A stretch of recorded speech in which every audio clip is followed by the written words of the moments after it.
everybody and welcome to Shelby The Macaw's YouTube channel. Today's video is a little bit of a different one.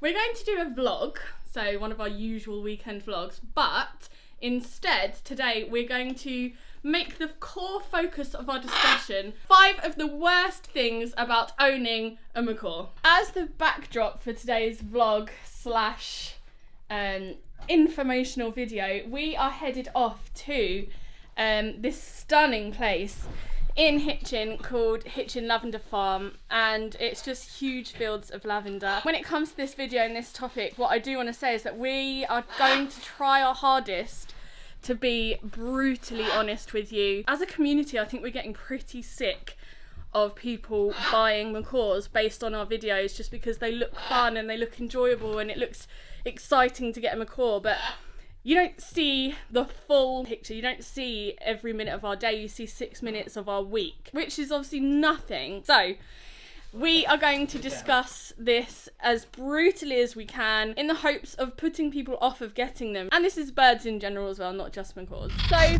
first on our list as we travel to Hitchin Lavender Fields is the mess and destruction macaws cause. Cause? I think this is so underestimated. I don't think people even nearly understand how destructive they are. And I don't mean just they play with a toy, drop the few bits on the floor, poo in certain places. I mean they wreck everything. Their beaks are designed to completely destroy continuously. We have ruined door frames. She's managed to get through to electrical wires. She's destroyed our TV and broken our telly. She has peeled wallpaper off of the walls. She has ruined the curtains in the living room. If she can access it, and remember these things fly, so they can get up as well as down, they can get to the high points. If she can access it, then she will try to destroy it. If you are someone who's a neat freak, if you like your environment nice and clean and organised, if you like your things not broken, then I really urge you to reconsider a macaw as a pet, because your house won't stay like that. You are cleaning constantly, like every second of every day of my life. When I'm not at work, I'm flipping cleaning. You can't just use bleach to clean things. You can't use typical cleaning products. You can't just throw some flora at everything. You are really limited on what cleaning products you can use and where you can use them. If cleaning doesn't bother you and you think that you can deal with it, I urge you to stay to the end of this video, because the last point number 5, is probably the most important and the one that is going to tip you over the edge and help you understand whether macaws are the right bird for you. And here we are at Hitchin Lavender. There's actually not as much lavender as I thought there would be. No, it's quite It's all up here, and there's some over there. Still very big. It smells great here actually, you can smell it.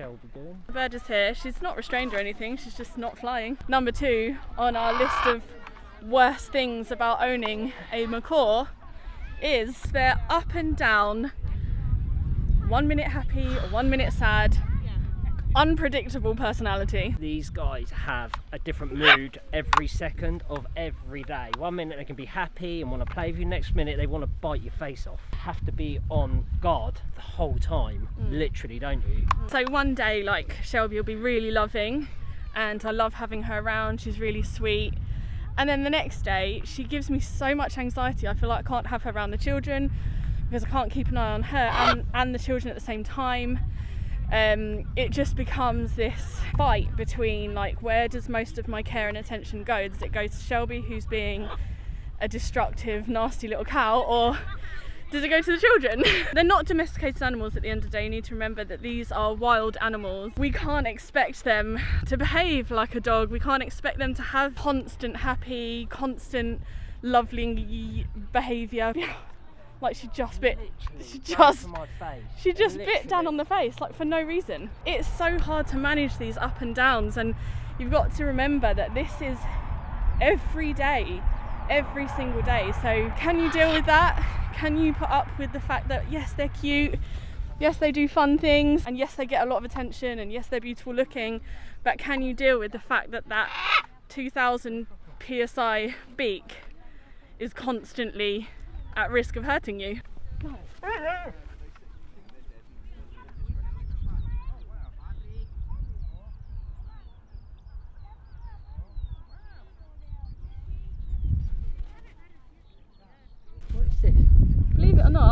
lavender is actually really good for macaws to eat. Is that nice?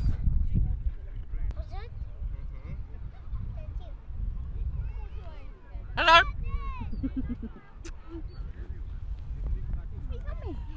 The next one is costs.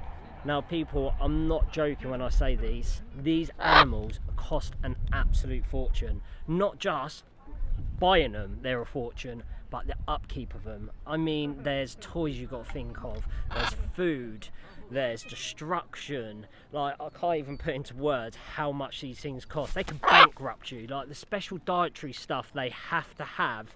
Like, we've had to put her on loads of different things, natural teas, and there's also specialist vet care costs. Like, when we took this one to a vet, it's not just your local vets. We had to take her all the way to Swindon to one of the top aviary vets. Vets. Vets. To a specialist aviary vet, and this costs a fortune, plus takes your time out of your day to do it. So if you're willing to spend loads of money every month and not have fun or not go out, then go for it. Go and get a macaw, but I advise you not to. We recently had a lady message us on Instagram begging us to send her a macaw in the post to India, which was an interesting request, but definitely not one we've never received before. We get that kind of thing often. But she asked us to send her a macaw. She said, it's for my baby. Red flag there for a start. Secondly, she said, I've got $500 to my name. I want to buy a macaw with $500 and then that's all I have. And I said, well, how do you intend on looking after your macaw? It costs about that per month.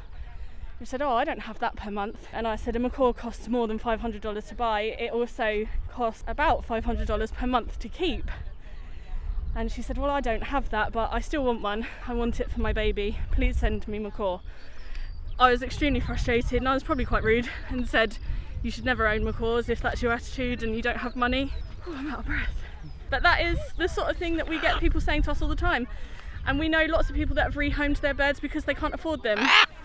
Because they underestimate how much per month these guys cost. So if you are financially struggling, or you're likely to financially struggle in the future, then I really recommend you do not to get one of these. Oh my god, get off. This is chaos.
on our way back home now from Hitchin Lavender, which was beautiful. It wasn't as purple as I thought it would be, but it was really, really lovely. Shelby did lots of flying in the end there. We were going to film our fourth worst thing about macaws whilst we were there having a coffee, but we got completely bombarded by people, had an actual audience around us, so we didn't get to film the fourth point that we wanted to make in this video, so we're going to do that once we get back in the house. So we are back home and Shelby has gone up a tree outside. I think she is peopled out and just wants to chill. So now's probably a great time to discuss the fourth point. The fourth, what's the worst thing about owning a macaw? And that is time and space. You can hear Dan outside calling Shelby and she's sitting in the tree going, come on, come on.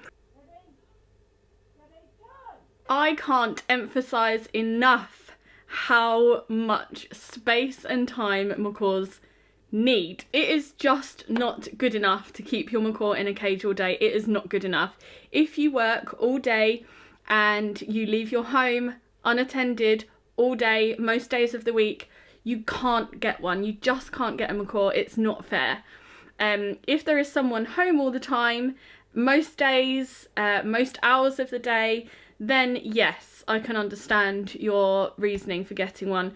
But if you work throughout the day, most days, and your macaw is likely to be left completely alone for more than sort of 6 hours, 7 at a most at a time, then you're really, really not making the best decision. I know this sounds harsh, and I know there are lots of people out there that have macaws and birds and they go out to work all day long and they leave their birds alone. I suppose on an individual basis it can be justified depending on whether the bird has other bird friends, but in my opinion is that they shouldn't be left alone for huge amounts of time at home unattended. It's also really, really difficult to explain just how much space these guys need. A macaw cage, as bought online, is too small.